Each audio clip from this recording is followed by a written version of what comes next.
Excuse me, actually నాకు ఇన్స్టాగ్రామ్లో ఒక పేజ్ ఉన్నదన్నమాట, లైక్ స్ట్రేంజర్స్ని అప్రోచ్ అవి వాళ్ళ పిక్స్ తీసి ఇన్స్టాగ్రామ్లో యూట్యూబ్లో అప్లోడ్ చేయడం. సో మీకు ఏమైనా ఇంట్రెస్ట్ ఉన్నదా? నా ID snap by chance. Yeah, this one. Okay, me name?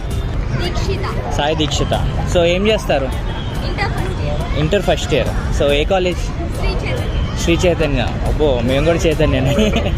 Chaitanya పారాయణ.